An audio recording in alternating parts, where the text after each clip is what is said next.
Okay, Be'ezrat Hashem. So today we're going to discuss another perspective of the Eser Makot. Okay, from two angles. So we've seen the Eser Makot in the Haggadah, and we see how Rabbi Yehuda breaks it down into three categories, which we dived into, right? The Detzach Hadash Be'achab, right? Today, I would like to address the breakdown of the Eser Makot based on the Torah. So, in Parashat Va'era, we're going to find 7 Makot. In Parashat Bo, we find 3 Makot. Chachamim say, how can you remember what's the siman to know that there's only 3 Makot in Parashat Bo? Because the word Bo is Gematria 3, Bet and Aleph. 2 plus 1 is 3. From here, you know that there's 3 Makot. So, obviously, HaKadosh Baruch Hu chose to differentiate the first 7 Makot from the last 3 Makot. The Maharal connects 2 Ma'amare Chazal. There's one Ma'amar Chazal that in Masechet Avot, Perek He, in the beginning of the Perek He says, Be'asara Ma'amarot Nivra Ha'olam. HaKadosh Baruch Hu created the world with 10 Ma'amarot, with 10 sayings. The Gemara says, how can we find 10 sayings in Maaseh Bereshit? If you open Bereshit and you see how many times it says Vayomer, Vayomer, Vayomer, Vayomer, you find 9 times. You don't find 10. So the Gemara in Masechet Rosh Hashanah asks, 1 second, but what happens to the 10th one? We only find 9. And Gemara answers, Bereshit, the word Bereshit is also a Ma'amar. We spoke about it, if you recall. So the word Bereshit it's also a Ma'amar. So Be'asara Ma'amarot Nivra Ha'olam. Says the Maharal, those Asara Ma'amarot, and it's also in Divrei Chazal, are parallel to the Eser Makot. So we will try to understand how there is what is the parallelism of the first 3 Ma'amarot that are compared to the last 3 of the Makot, right? Because it's reversed, right? You have 10 positive versus 10 negative. So each one are interconnected.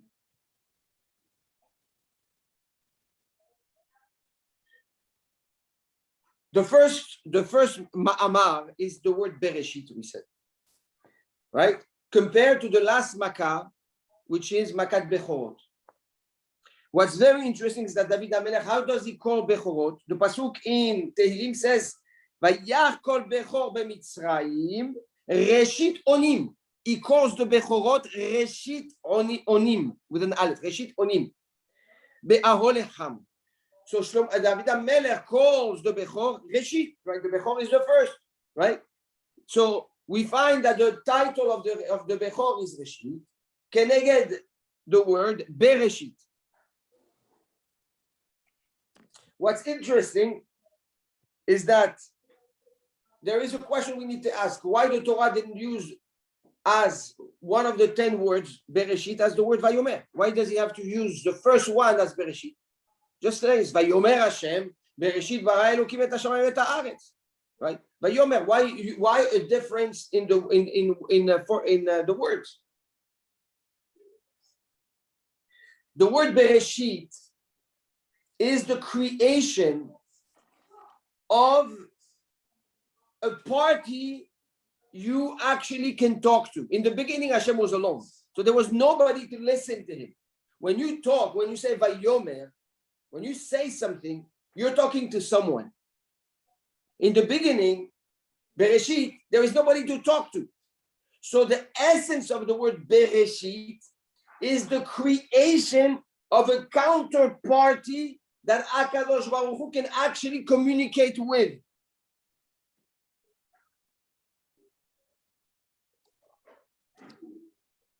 Good? Number 1. And number 2, in the word Bereshit, we have also the ma'amar, the ability to communicate. So it's two things that is born in Bereshit. That's why it says Bet Reshit. Two Reshiot. There was two things that were created with the word Bereshit, inside the word Bereshit. There is the counterparty you're communicating with, and there is the ability to communicate. Once this is put in place, then there is then the system is stable, is in place. We can start with Vayomer and Yehi. Vayomer Yehi, Vayomer Yehi. Good? Very good. Now, what's beautiful is in Bereshit, Hashem is alone, right? There is nobody to talk to. In the Makat Bechorot, he's also alone. What do we say? Vayotzienu Hashem miMitzrayim, in the Haggadah, lo al yedei malach, velo al yedei seraf, velo al yedei shaliach, ela HaKadosh Baruch Hu bechvodo ube'atzmo, Hashem himself. So we see that in Bereshit, Hashem is alone. It's himself. In the Makat Bechorot, it's himself. Good? Now, yes. What's important to understand is that the Ma'amarot, the 10 Ma'amarot, are the fundamentals of creation.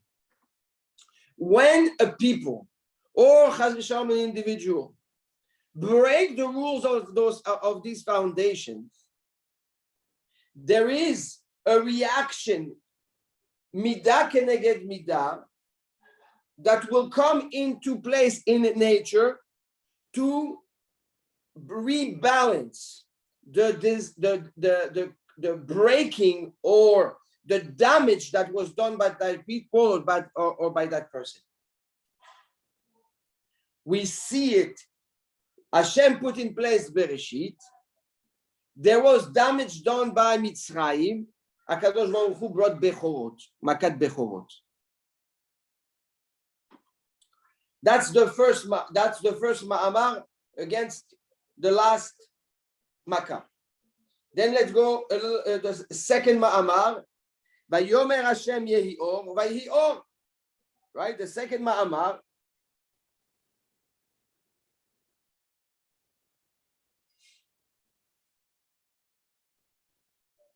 Now in the yehi or, the pasuk says Vayomer Elokim yikavu hamayim mitachat hashamayim El makom echad v'tera'eh hayabasha v'yilchem. So the second ma'amar is what? The creation of light. The creation of light. Vayomer Hashem yehi or. What is the ninth makkah? Choshech. Choshech. What's the point of the Yehi Or? Vayomer Elokim. Sorry, that's the second one. The third one is Vayomer Elokim Yikavu hamayim.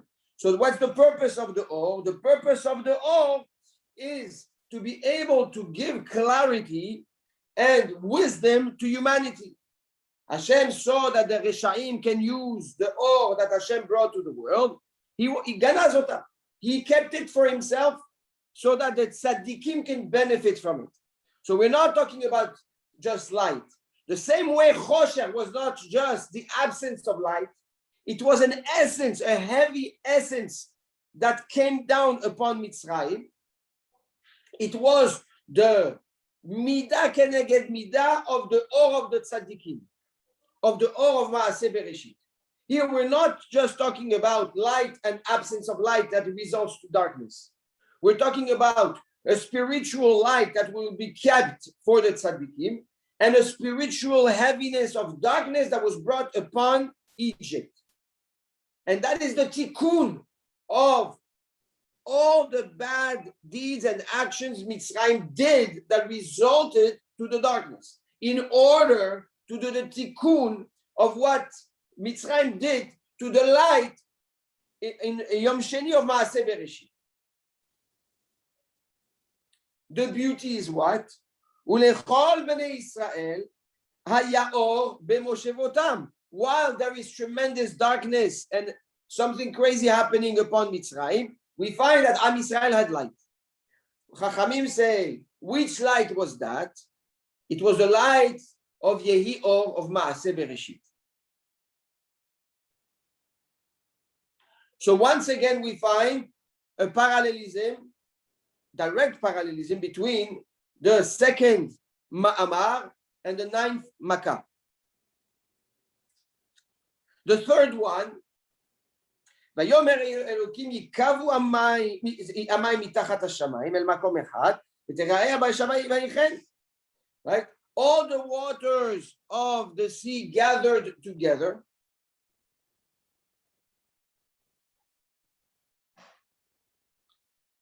In order to reveal what? The land, right? Water was all over the planet, covering all over the planet. It all gathered together and it revealed the land.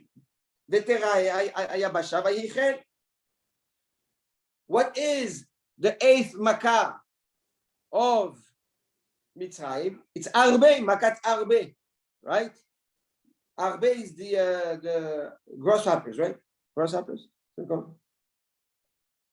What does the pasuk say about this Makkah? There was so much grasshoppers that it covered the eye of the earth, and the earth was not able to be seen.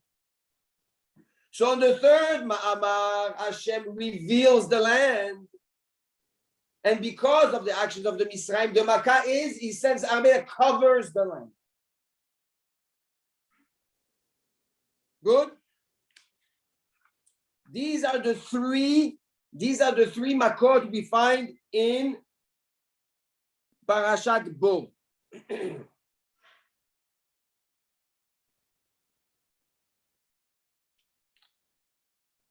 Now, if we try to understand why did HaKadosh Baruch Hu separate the last three from the first seven,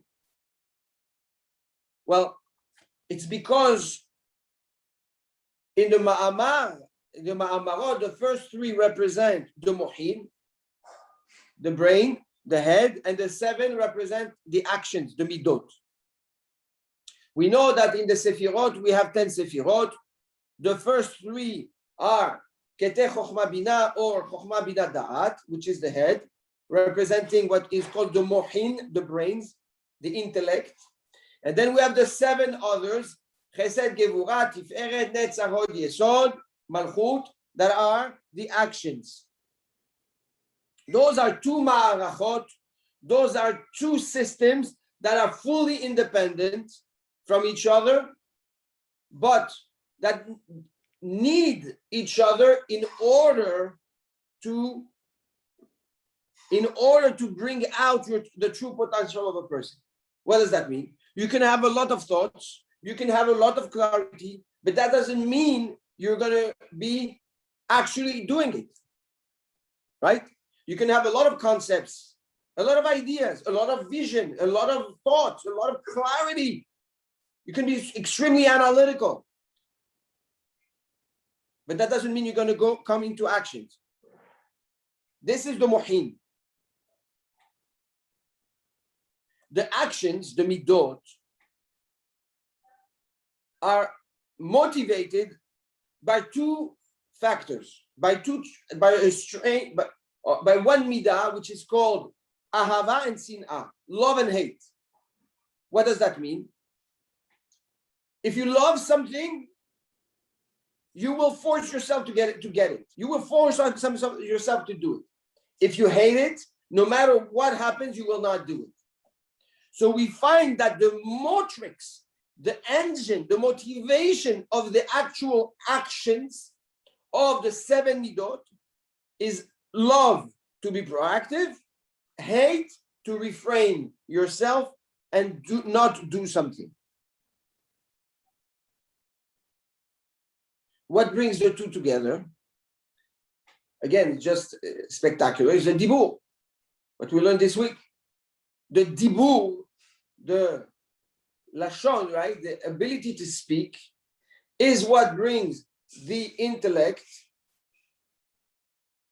take the Bereshit, which is the birth of the thought, Yehi Or, clarity, light, clarity, vision of what was born from the Chokhmah, from the thought. And finally, the Rakia on the third day, the Rakia that comes and gives the ability to separate between the upper waters and the lower waters, right? That allow you to now take something that's conceptual and see practicality into it. And it's only once yikavu amayim, it's only once you have the ability to separate the concept from practical thought process that you can actually say it. And once you can say it, the speech Chachamim teach us trigger the emotion to want or not want to do something. That's why we say he talked me out of it. He talked me into it. What does it mean he talked me out of it? With the speech, you can get someone to want or not want to do something, right? So the speech directly stimulates the ahava or the sin'ah. Yeah. It's so apropos today, right? All the propaganda on the media, social media, right? People talk. And what does that speech do? It or inflames the hate or embraces the love. One of the two. And based on one of the two facets of that trait, a person will take position of wanting or not wanting to do something. The word dibur means to speak, but it also means to behave. The pasuk says in Tehillim, "Vayadber amim tachtenu, tachtai." Hashem, David HaMelech says, he brought people and erased them under me. Vayadber can be lashon dever, to eradicate, right? Through plagues. But Rashi says lashon acher. There's another explanation to the word vayadber, dever. It means vayanheg. Vayanhag, he led. He brought milashon hanhaga, behave. He made them behave under us. He brought them. Their behavior led them to collapse under us. So the dibur, the speech, is not only the speech, but it is the catalyst and the guide that influences our behavior.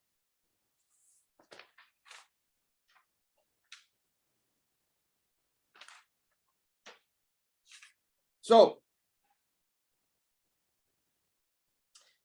do we have a clear perspective now of what the mohin are and how the mohin are so important? This is why when Akadosh Baruch Hu started the plague, he started with also, and that's the only one I'm going to talk about, is dam. Dam is the most basic level of a person, right? That's what gives a person life. That's the nefesh, right? That's the, I would say, begeder malchut, which is the lowest. Ki adam hu nefesh, and dam represents, if you will, the petach, the door, the introduction to the shiva midot, to the 7 midot. All the midot are, like we said, are led by the dam, by the animalistic aspect of the dam, because the dam is, well, you have a hot blood, or you have a dam roteach, or you have cold blood. Or the blood represents the midot. That's why it's the malchut, and it's the first one, the lowest one. Good. This is the dissection the Torah makes between the first 7 and the last 3. Because HaKadosh Baruch Hu went from low to high. He first tried to do the tikkun of the midot, But when he saw the tikkun of the minot wasn't helping, he introduced Boel Paro. At that point, there's no more lev, right? There's no more heart in the mohin. So Hashem has to be the one to make his heart heavy. And now I will attack. I will do the tikkun of the mohin. I will repair all the anhaga, all the mohin of Mitzrayim, all the brain of Mitzrayim that is so contaminating and so poisoned. Arbe Hoshech Makat Bechorot. Any questions?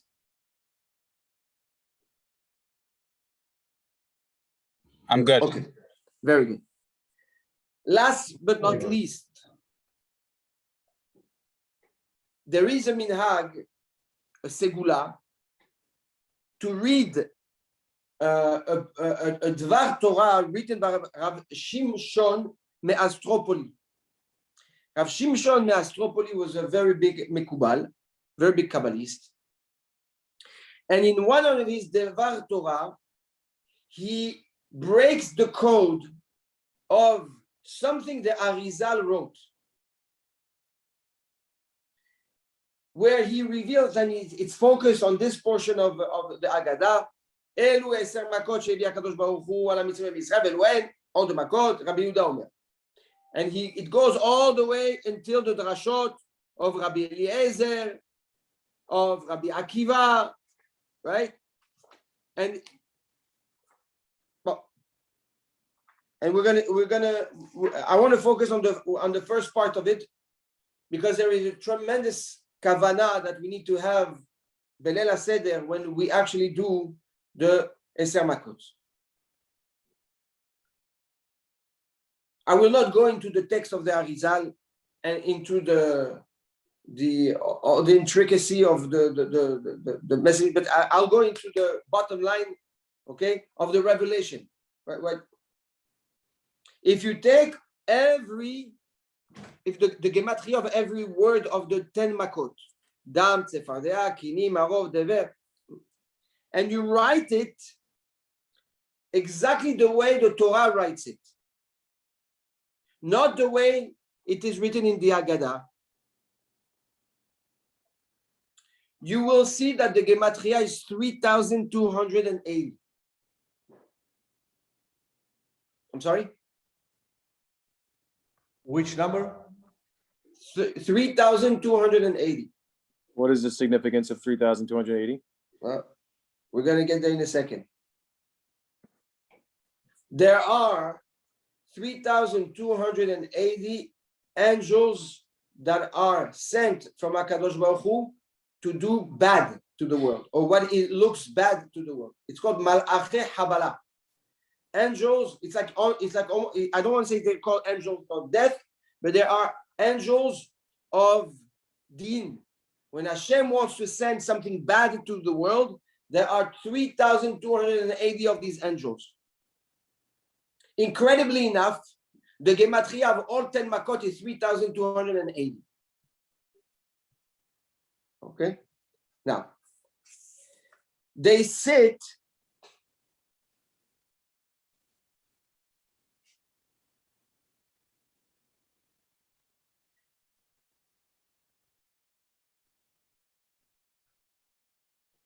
in 3 skies, in 3 levels.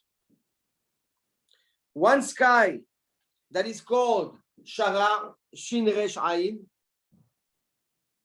One sky that is called Tamuch, Taf Mem Vav Kaf. These are new skies? It's independent from the worlds? Yeah. These are spiritual skies where those Malachim reside. In which world? In the Malachim world? Yes, in the world of Malachim.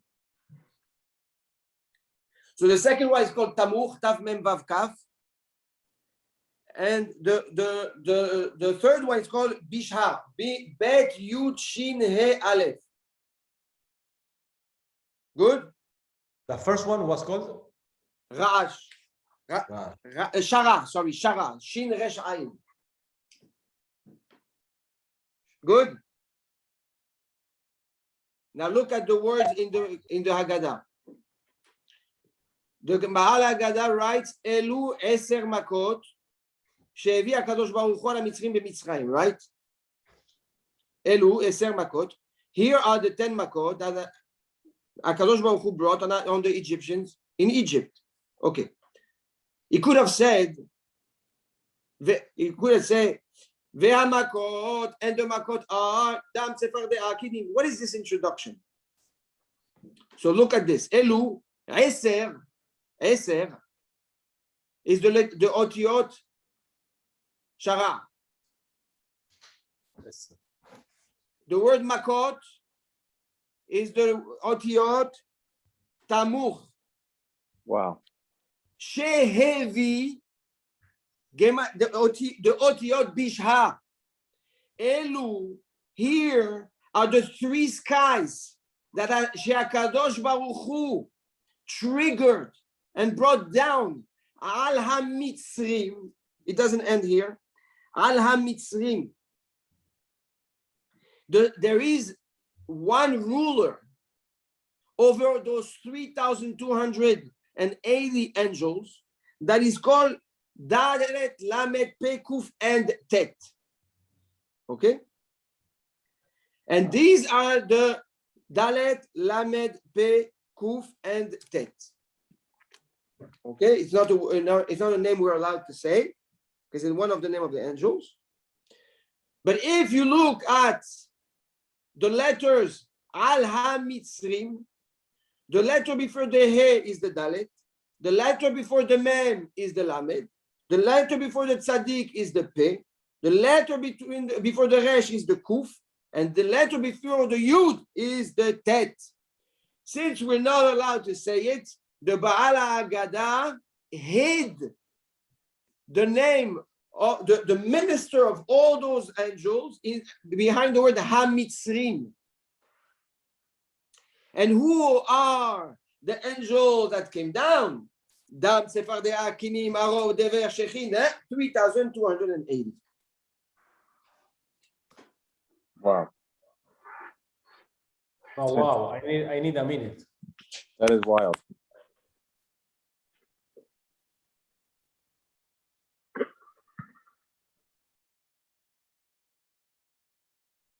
Wow. How did the Rab get to this? We're not finished. We're not finished. But wait, Rabbi there's more. Yehuda haya noten bahem simanim. Rabbi Yehuda says that to all these makot, there are simanim. What does that mean? He says that a siman is a point of reference, right? What is siman? A sign is a point of reference. Says Rabbi Yehuda, there are 3 points of reference, right? Detzach, Adash, Be'ahav. Says the Ari HaKadosh, we find that you have the minister of all the 3,280 angels, but within the 3,280 angels, you have 3 ambassadors reporting to the minister that each have a section of angels behind him, under him. So we have an angel that's called Taf, Kuf, and Aleph. Taf, Kuf, and Aleph. That's one of them. If you take the word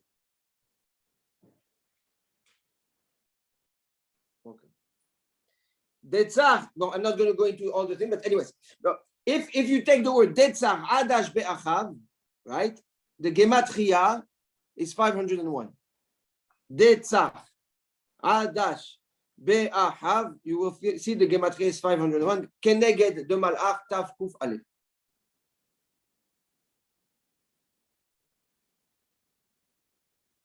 Okay?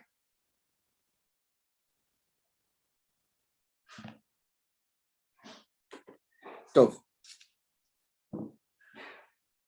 You guys want to continue or? Yes. Okay. So here here. Now,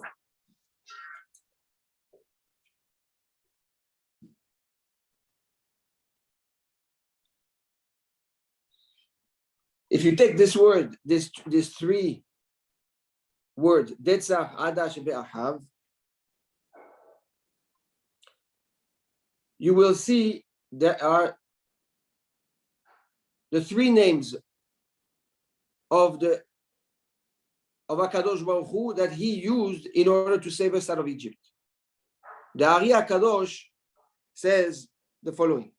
We have one of the words that HaKadosh Baruch, one of the names HaKadosh Baruch Hu, holy names Hashem used to save us, is the word Dalet Ayin Bet. The second is Tzadik Dalet Aleph. And the third one is Kaf Shin Het Bet. Okay? These three names, holy names, were used by HaKadosh Baruch Hu to, after the Makot, first of all, through the Makot to protect us, but after the Makot to take us out. Okay? Now look at Rabbi Yehuda. Huh? What does that mean that he used the names to protect us? Each constellation of letters each letter has a light. The constellation of the lights of certain letters bring a power and energy to the spiritual world that translates into physicality. Okay? HaKadosh Baruch Hu has codes like Yud Ke Vav Ke, Yud Ke, Aleph Lamed, Elokim, right? Has codes of letters that when he brings them together, it triggers and channels a certain level of Shefa and Beracha. Okay? Or the other way around. It could bring Din, it could bring Rachamim, it could bring Chesed. Good? Okay. Yes. Very One good. So question. I'm sorry? One question. Why did he send through the Makot angels that do bad to us? No, it's not that angels that do bad to us. The angels that do what is in our eyes bad in the world. Okay. Now Okay? I get it. Thank you. So we gave the three names, right? Look at the first name. The first name we say is Dalet Ayin Bet, correct? Okay. Look, Rabbi Yehuda Yanoten Baim Simalim. The first letter of Detzach is Dalet. The first letter of Adash is Ayin, and the first letter of Be'achav is Bet. The first name of HaKadosh Baruch Hu that protected us.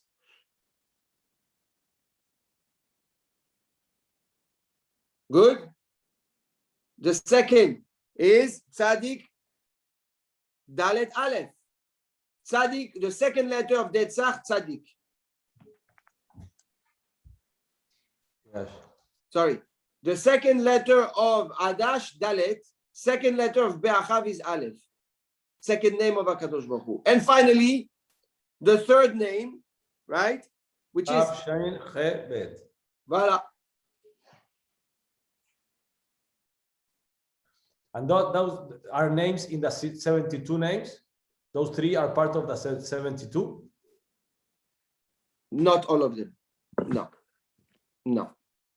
These are names that were specific for the protection of Am Yisrael and Yetziat Mitzrayim. So what does the Ari HaKadosh comes and teaches us? Although in those names you have the 3,280 Malachim, right, that came to do that, but within it, you also had the name of HaKadosh Baruch Hu that came to protect us.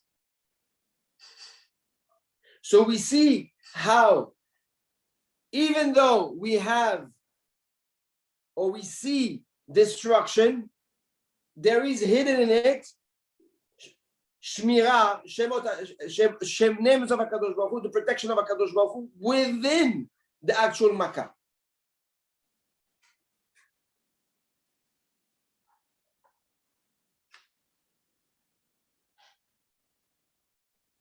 And what we learn? What do we learn?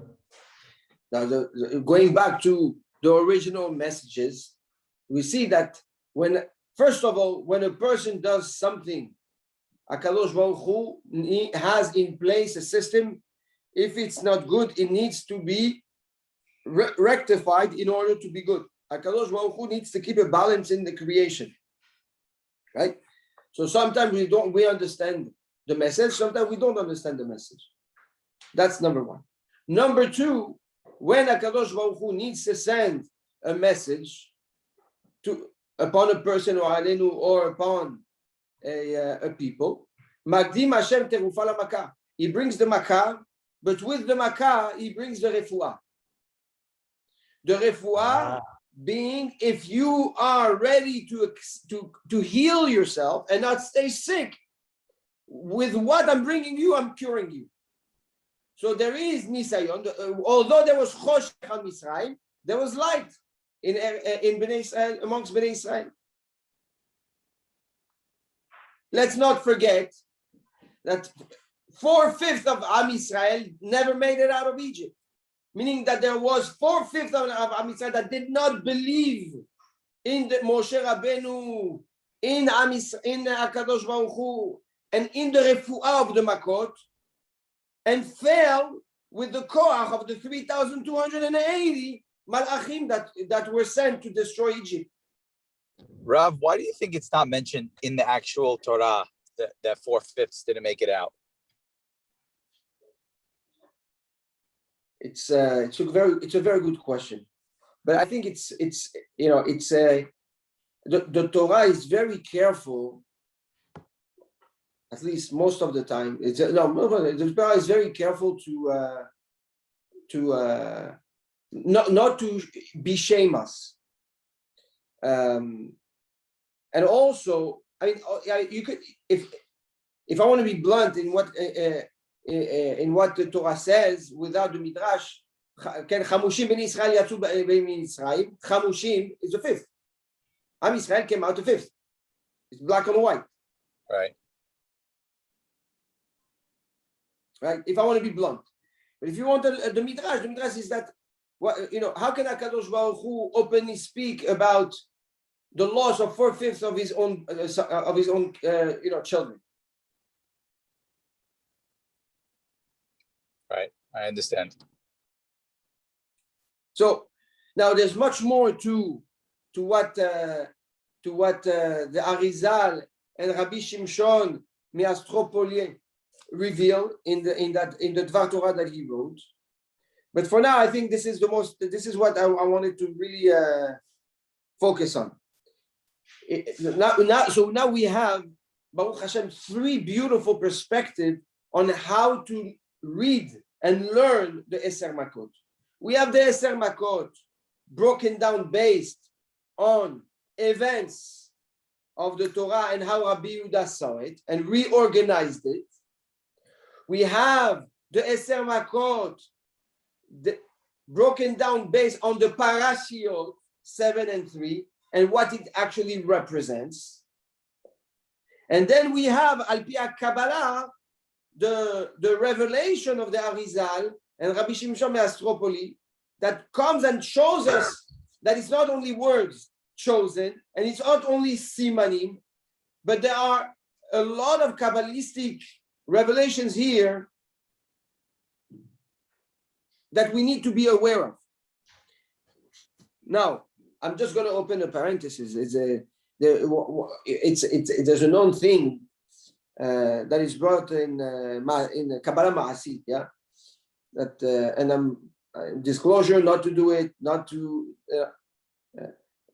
do it because it's playing with fire.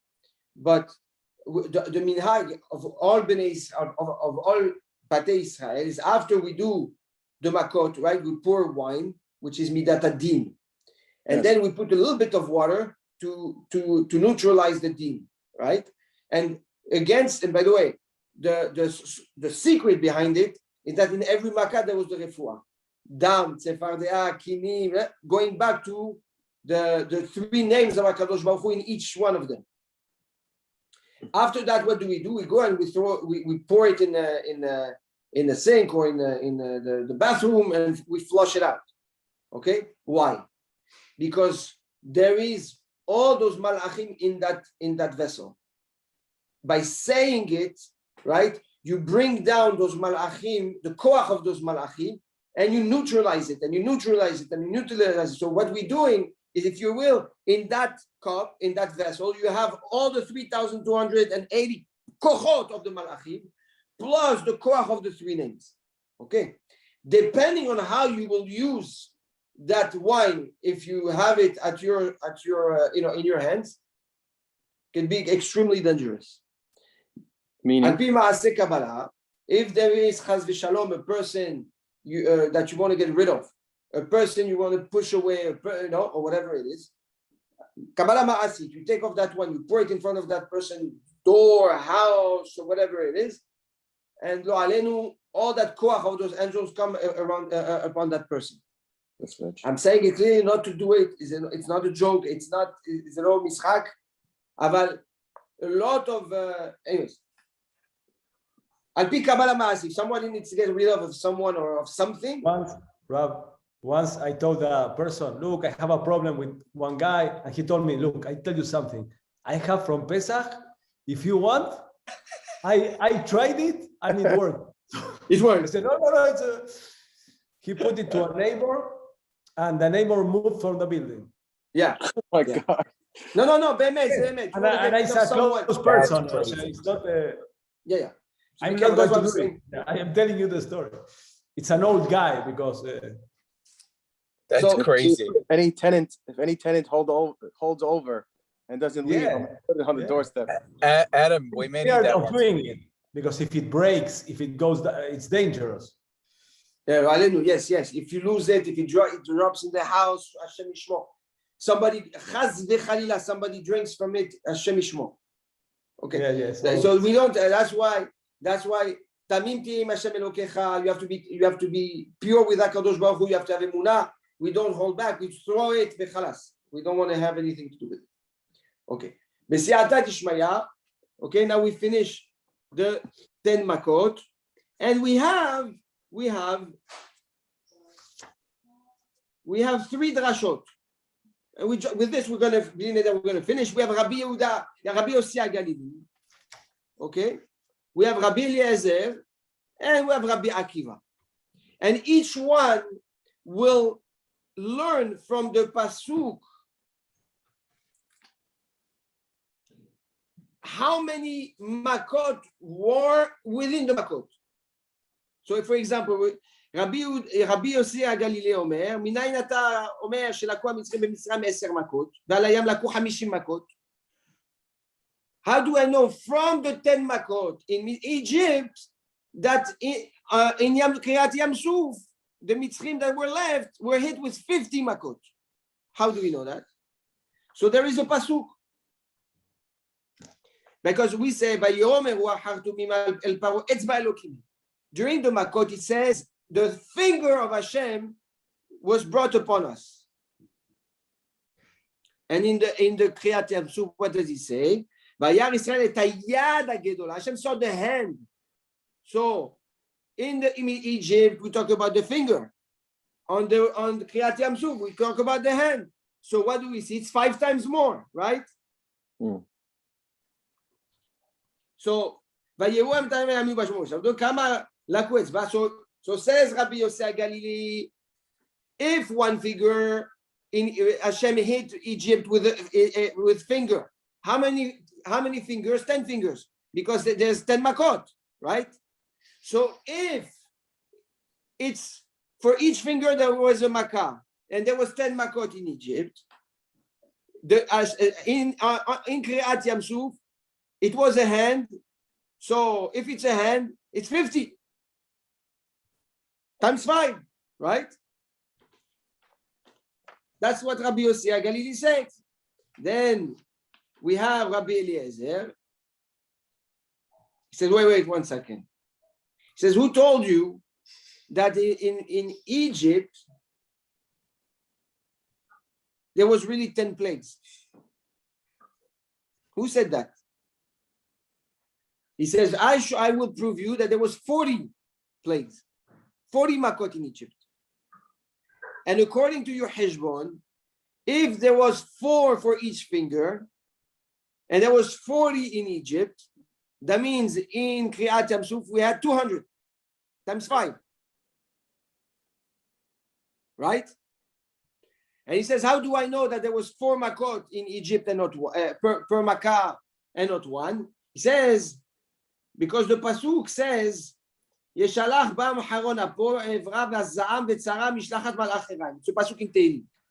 So he says, Evra, Hashem sent upon Egypt. Evra is 1, Za'am is 2, Tzara is 3, Mishlachat malach Elohim is 4. So in every makah there was 4 makot.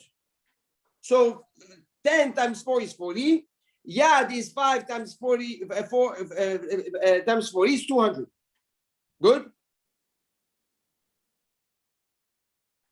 Andy, we're good? Okay.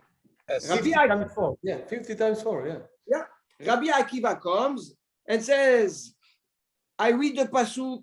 I agree with Rabbi Eliezer that it was not 10 makot, and you need to learn from the pasuk in Tehillim how many makot were in each makah. But I disagree with him. There was not 4 makah, there was 5. Why? Because you have to count Haron Apo. The word Haron Apo is also a makah. Rabbi Eliezer doesn't learn from Haron Apo that it was a makah. Rabbi Akiva learns that Haron Apo is a makah. So then you have 5 according to Rabbi Akiva in each makah, which makes 50 in Egypt and 250 in Kriyat Yam Suf, versus Rabbi Eliezer that is 40 in Egypt and 200 in Kriyat Yam Suf, or Rabbi Yossi HaGalili, which is 10 and 50. Good? Okay. Now,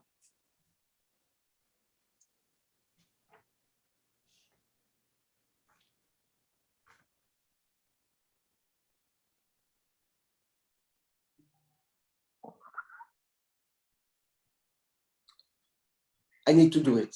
I'm sorry. 1 minute and we finish. I need to do it. Don't be sorry. It's just phenomenal. Okay. I just can't. I cannot not. Okay. Going back to Rabbi Shimshon Meastropoli and the Arizal. If you remember, I told you there were 3 names of angels. We have the minister, right? 3 levels. And then we have the ambassadors, right? And we said there was 3 ambassadors, right? The Ari HaKadosh says,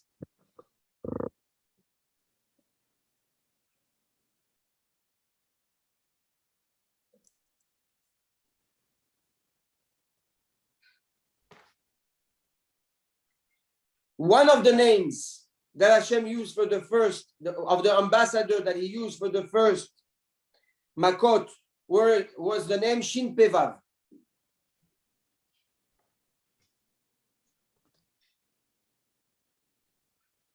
The second name is Tav Kuf Lamed.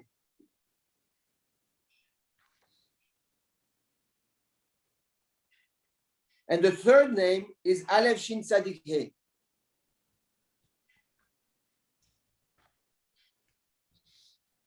Okay? Says the Arizal, depending on each, the first one, okay. All right, we'll go back to that. All right. Now, listen to this. If you take the Gematria Rabbi Yossi HaGalili, Rabbi Yossi HaGalili, it's exactly the Gematria 386, Shin Pevav.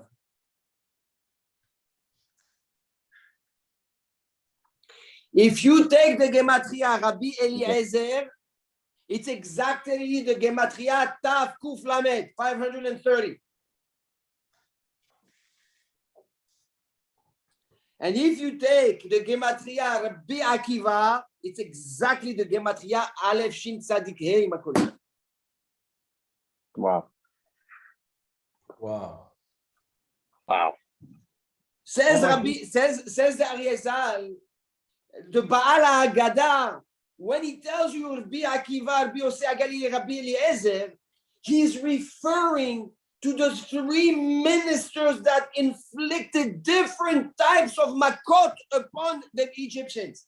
So when he says Rabbi Yossi HaGalilei Omer, it's referring to the malach that brought 40 makot.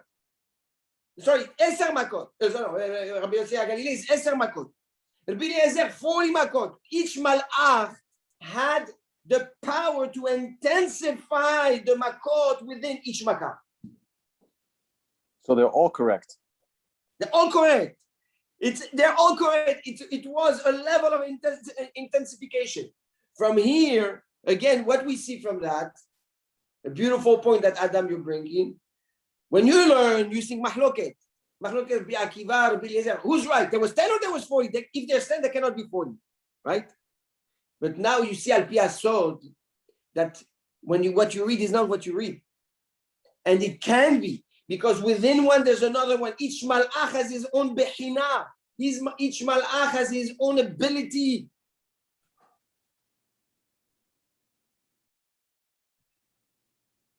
Incredible. And What when was we after Psalms? we say, yeah, No, Rabbi Akiva, how much it Psalms? 250. No, the gematria of Rabbi Akiva. Yes. You are 396. Sorry, Rabbi Akiva, yeah, 396. 397. Rabbi Akiva. Look at thank you. It's easier to do the No, malach. 397. 397. Wow. Wow. In the names. Yeah, I will Rav, tell you something. When did you I learn? will all tell you this? something after offline. Yeah. When did you learn this? No, this everybody knows. I didn't say anything. This is easy. This is nothing. This is anyways. After we say all this, after we understood the makot, after we saw the drashot, now remember, right? We're inside the third Haggadah. We didn't touch the fourth Haggadah. It's the simplest moment. The third Haggadah. Kama ma'alot tovot alenu. Now, when we praise HaKadosh Baruch Hu, going back to the structure, right? Now we finish by praising HaKadosh Baruch Hu. Ilu otzianu mimitzrayim. If it took us dayenu, and if it is shifatim dayenu, what we are so immersed and so amazed in how accurate HaKadosh Baruch Hu is with us, and how much infinite love and how much infinite wisdom there is in everything He does for us. So it's not about the end result. He takes us out of Mitzrayim, dayenu, because I know that that's enough. And you know what? And if He did, makot, He brought makot asab Elohem, dayenu. Everything that Kadosh Baruch Hu gives is dayenu, because we know for sure that whatever He gives is 1,000% good for me. So who am I? I don't live based on my expectations and my hope. I live based on what I have. I appreciate the chayim comes from the yesh, from what I have, not from the hope of what I will be getting. This is dayenu. But you can only live through that praise and through that emunah if you recognize be'emet how accurate and amazing and kind HaKadosh Baruch Hu is with you, and how precise He is. Incredible. Now we understand why they keep on reading the Haggadah before Shacharit, and they don't even eat in the Haggadah. Yes. I mean, yes. when they start to read it, Yes. Right? I can't wait till Pessach. And when we finish, alachat kama v'kama. So imagine if everything was enough. So now let's compound everything He has given us. He's giving me this, He's giving me that, He's giving me this, He's giving me that, and this, and this, and this, and this. So much. Wow, it's incredible. At that point, we have to be exalting and exploding, an erupting of simcha and of awe and of love for HaKadosh Baruch Hu. And this concludes our third Haggadah, our third portion of the Haggadah. That's it. The Beautiful. last portion, Be'ezrat Hashem, is the introduction of Rabban Gamliel of Pesach Matzah Umaror, and we jump in right away into the Halel B'Sha'a Tova Mutzlachat. Amazing, Rav. Amazing, amen. Baruch Incredible. Hashem. Baruch Hashem. Hold on. 1 second. I'm gonna take it 1 off second. video. We are, I love the offline